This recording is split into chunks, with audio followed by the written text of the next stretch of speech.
Sometimes Adam and I get to talk to real celebrities about gaming. And surprisingly, some of them actually know what they're talking about. Ben Affleck is one of them. Morgan! Hey, Ben. So, how are you? Good, how are you? Oh, we're good. Thanks for being on the show. Hey, can you get me Doom 3? What's the story with Doom 3? What's happening? I want it. No one can get Doom 3. They keep on pushing it back. Everyone wants Doom 3. I want Doom 3. I want Doom 3. How long does it take?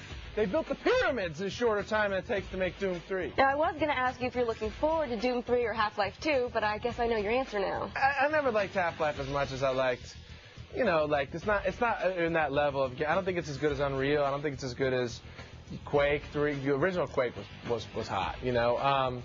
I mean, Halo's good, you know.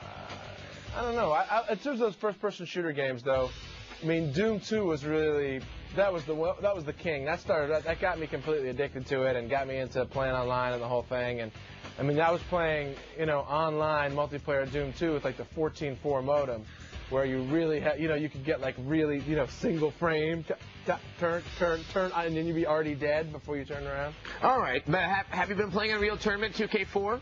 Not much of that, actually. I haven't really gotten that into that. I kind of ended up moving more towards the like Warcraft. I got really into playing StarCraft on Battle.net, and I realized that once I had logged over 1,000 victories on the internet, I realized that I was officially a hopeless chump. And then when Warcraft 3 came out, that was kind of off and running to that. So then I've moved more into, I guess that's not like an RPG. It's kind of a mix, right? It's like kind of strategy, kind of combat kind of thing. So, do you have a dream game, like a game that doesn't really exist, but you really would like to see it? Yeah, the Star Trek holodeck game, where I just come in and it's just it's all your fantasies and all the good things. You know what I'm talking about?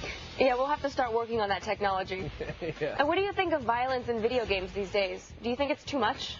I don't think that's what causes kids to become alienated and screwed up. And no, I mean, I played as vicious and savage and violent games as you could possibly play from the time I was, you know, a really young kid, and you know, it only screwed me up this much. So no, you know, I think if you're prone to being you know, it maybe is like an outlet for a thing where if you're damaged and you have some problems already and you're kind of nuts, then maybe it's a thing you get obsessively into and it can kind of warp you.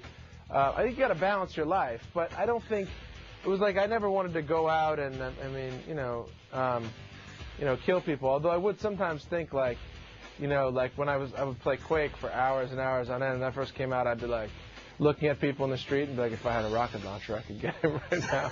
But I never acted on it. You know what I mean? No, we've definitely all done that after playing GTA. You're driving around, you're getting some good ideas. You're like, I could just pull over and steal that car and beat up that guy. All right. So, which movie do you want to see be made into a video game? You know what? Movies that get made into video games a lot of times don't work. Like, Enter the Matrix was kind of cool in its own way, but it's still just kind of like... And they did good stuff where they integrated the story into the movies, but it's always just kind of like, you know, you're Spider-Man and you have to rescue Mary Jane, and you're kind of like, well, yeah, or they're just trying to, and movies from video games are really bad. Like, they were going to make a Doom movie for a while, and I was like, well, what's the story? You're a space marine and you kill mutants? I mean, there's not really a story there. They're two different forms of entertainment. One really is a lean-back thing, and one's a lean-forward thing, and it's hard to get them to both work together. Usually the best video games are ones that are original ideas that don't have anything to do with movies or anything else. So when you play video games, you're looking for a more open-ended experience than you're looking for in a movie. Yeah, definitely. You know, a more open-ended experience, and you know, I like games where you can build your character too. Like I like Diablo because you can just constantly pick up new items and get better and better and better and better. And you know, I was like a 35th level dude in Diablo, but then I got online. And then there's always the guy who's level 70 and. No fun. All right, I got to go into a live feed. Nice talking to you guys. Thanks, Ben. Well, I'm glad the live feed takes precedence over us. See, he knows exactly what he's talking about. Affleck is a nerd, just like us.